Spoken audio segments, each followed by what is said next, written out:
अजीब सी खामोशी होती थी, जिसे वक्त भी आहिस्ता चलता। वस्त के महफिल में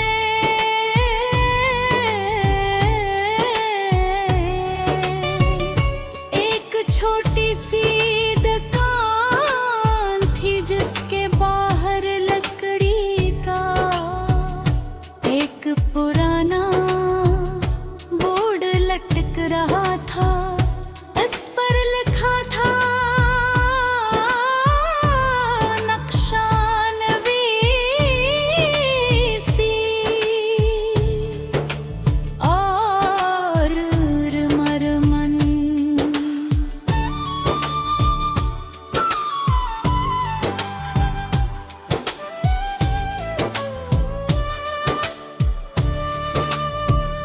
ये दुकान एक बूढ़े शख्स ठीक हुई।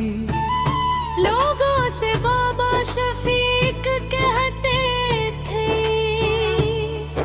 वो पुराने नक्शे बनाता, बिगड़े हुए नक्शों की मरम्मत करता और मुसाफिरों को रास्ता समझाता था। इसकी मेज पर पुराने कागज, स्याही पर कारीं और लकड़ी के रोल रखे रहते थे।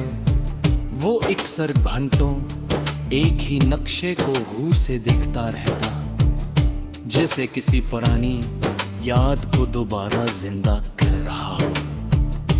एक दिन में उस बस्ती में पहचान, हवा में मिट्टी और बारिश के बाद की ताजगी थी। बाबा शफीक अपनी मेज पर झेके हुए एक गुवारे नक्शे पलक के वे खींच देखकर। मैंने सलाम किया।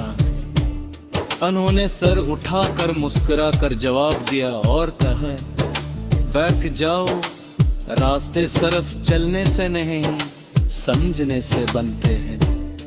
मैं खामोशी से बैठ गया। दुकान में हल्की सी स्याही और कागज की खुशबू थी। मैंने पूछा, आप अब भी नक्शे क्यों बनाते हैं जबकि आजकल सब कुछ मोबाइल में होता है?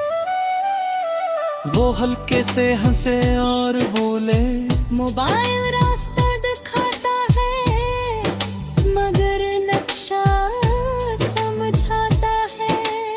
ये जुमले मेरे जहन में होतर गया। कुछ देर बाद एक नौजवान आया। उसके हाथ में एक पुराना फटा हुआ नक्शा था। वो परेशान था और बोला, मैं रास्ता भटक गया हूँ, ये नक्शा में समझ नहीं आ रहा।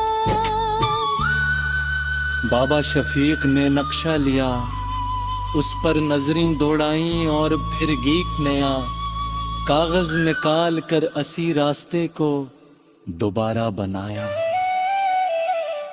उन्होंने नौजवान को नक्शा वापस देते हुए कहा, असल मसला रास्ते का नहीं होता, समझ का होता है।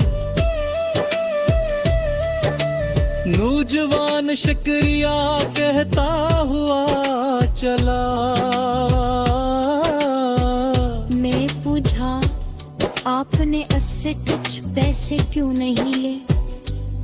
वह मुस्कुरा कर भूले, जो रास्ता ढूंढ ले वो खुद दुआ बन जाता है। मैं खामोश हो गया।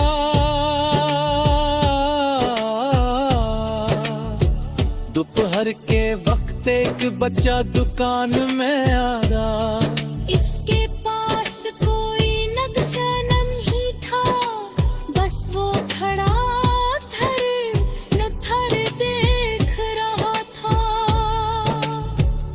बाबा शफीक ने उसे करीब बुलाया और कागज पर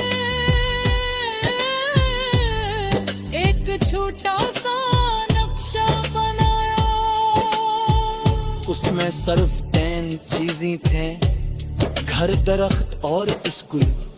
बच्चा खुशी से दौड़ता हुआ बाहर निकल गया। मैंने पूछा, आपने इतना सादा नक्शा क्यों बनाया? वो बोले, बचपन को पेचीदा रास्तों की नहीं, सादा रहनुमाई की जरूरत होती है। ये सुनकर मैं मुस्कुरा गया। शाम होने लगी, आसमान पर नारंगी रंग फैल गया था। बाबा शफीक गए दुकान के दरवाजे पर, एक छोटा सा चुरात जल गया। मैंने पूछा, लेकिन यहाँ तो रास्ता ऐसे दीवारों है। वो बोले, जरा रास्ते भी आने हैं, दिल भी बनहरे के लिए होता है। हवा हल्के हल्के चल रहे थे, आरज़ू के किनारे सिरसिरा रहे थे। मेरे आंखें ने सवाल किया, आपने जिंदगी से सबसे बुरा सबक किया था। बाबा शफीक